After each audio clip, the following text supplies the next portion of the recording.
Where is he? Nice! Nice!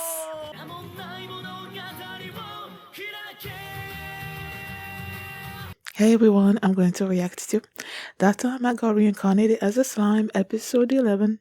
Gabiru is here. Last episode, Rimuru named all the ogres. They made a deal that they were gonna be his subordinates until they deal with the orcs, and then after that, it's up to them.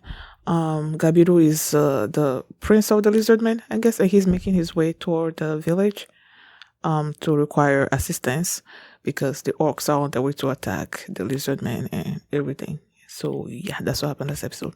And before we get into this, once you guys have my reaction, please give it a thumbs up, subscribe, and please consider supporting me on Patreon at patreon.com/feelingmini. And now let's start this episode, and here we go.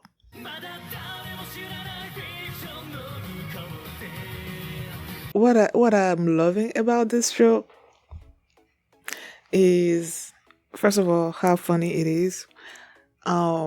Just all the different characters, all the different kind of I'm not about to say monsters, but like different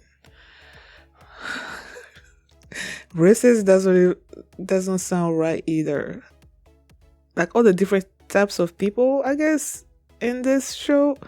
You know, you had goblins, you have orcs, you have ogres. Now there's a dryad, whatever that is. Demon lords, like what was it? Kaigen's people, us dwarves. That's so many different kinds of people, you know. So it feels like there's an infinite possibility of things happening in this show, and I'm excited for that. So Gabiru, oh my goodness, he's so like dramatic and condescending, and like, I don't know. I feel like it's the way his people are always like sort of like cheering him on, making him feel like he's so much more important than everybody else. I think it's getting to his head. So he's thinking, okay, like the way he got there, and then he's like, y'all need to work under me or something. I'm like, are you freaking kidding me? Calling when Rimuru told him about how he basically made the dire wolf servant to him or something or other like that. He's like, huh? Like, that's impossible. And then he summoned Rimuru summoned Ranga. Ranga showed up, and when Ranga called Rimuru his master, and I don't quite remember what Gabiru said, but it pissed Ranga off, you know. And Rimuru was like, oh, he's about to kill him. But then Gupta showed up like right there at that moment. Oh my god, Gupta, poor Gupta, man. Poor Gupta. They Shion. When they got to that room, oh, first off, I love how much more developed the village is. Like when they were talking about him going to eat and everything, and then he got into the room and there were like tables and chairs, and like it felt more modern and all that. So I absolutely loved it. So he got in there and sat down, and when they said Shion cooked and he's about to eat, you see the reaction of everybody else. Like they were making an excuse as to why they don't want to eat. You know, Benimaru was like he's not hungry when he was. I don't quite remember what I need to start in the Hakuro. I don't quite remember what Hakuro said, but he didn't want to eat.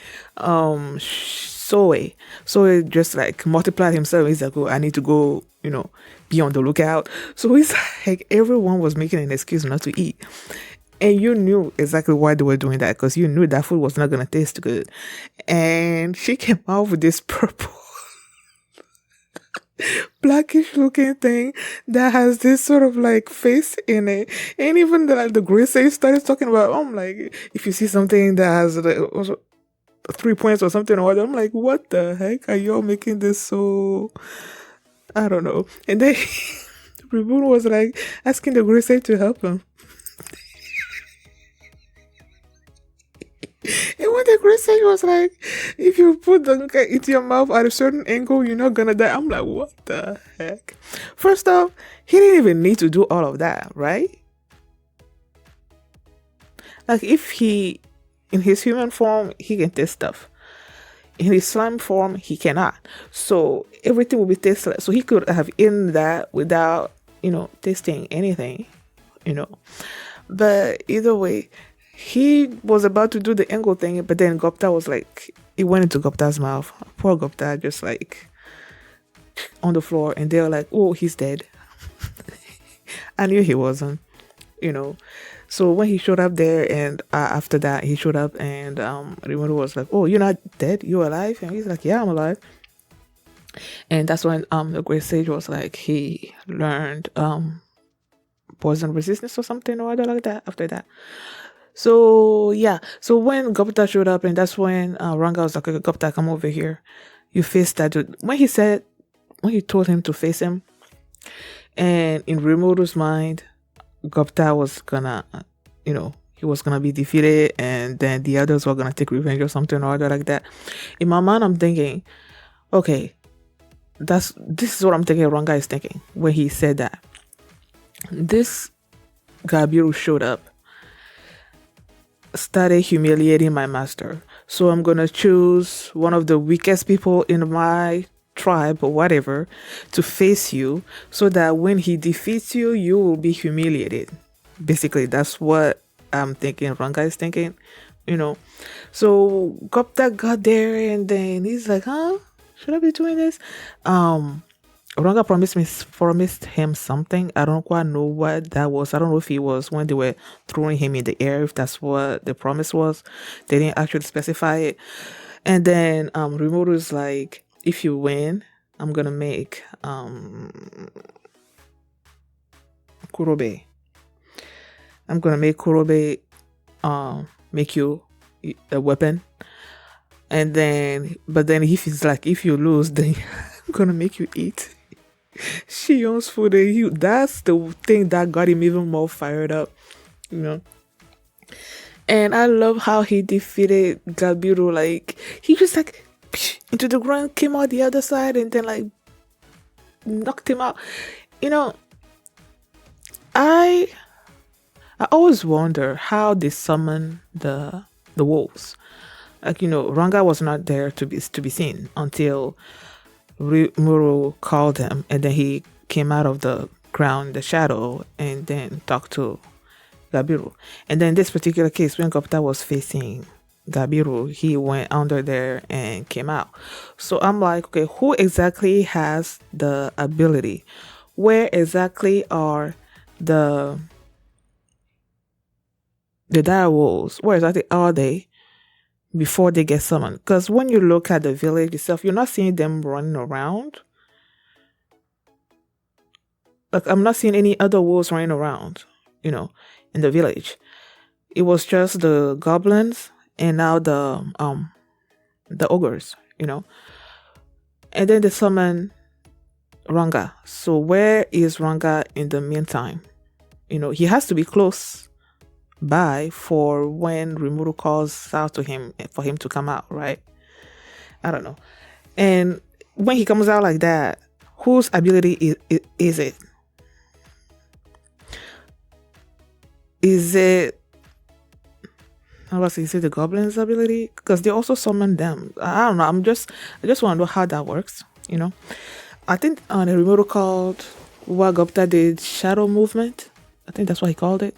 So yeah, he used shadow movement, and then he defeated Gabiru, and they were gonna, whatever it is that Ranga promised them, he's gonna do, or he did it already, I don't know.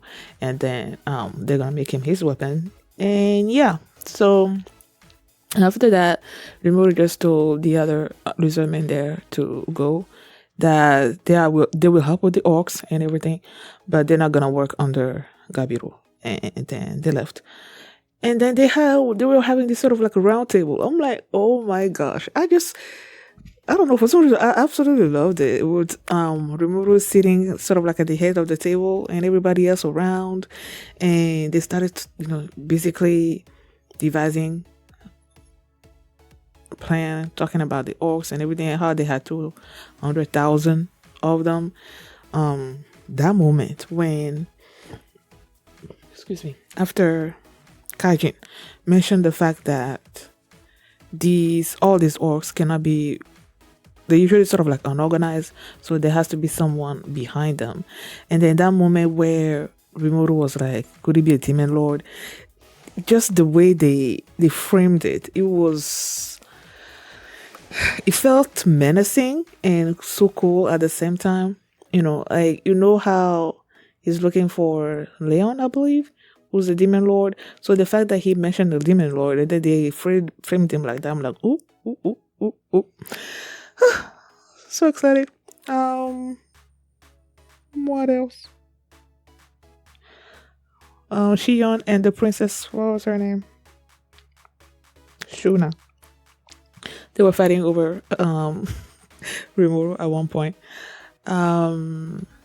Kaijin and Kurobe are basically sort of like the, what's the term? I guess the people that build stuff. I don't know. They're the builders. I'm forgetting the appropriate title, but that's their role. You have I'm trying to remember their names without looking at my notes. What was the old man's name? Freaking frack. Hakuro being sort of like the trainers, training people in there. Shion is the secretary. Shuna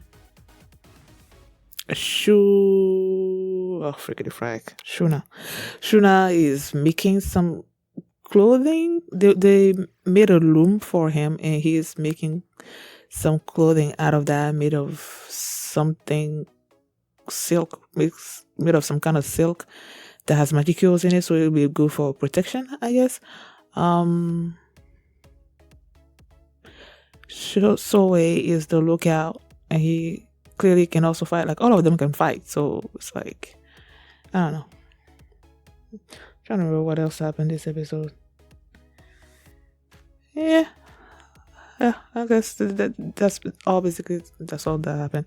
So thank you guys for watching, and if you like this reaction, please give it a thumbs up, subscribe, and if you want to see my reaction to the next episode, you can do so by checking out my Patreon at patreon.com/feelimini, and you can also see the full length of this reaction there as well. So thanks for watching, and I will see you next time. Bye.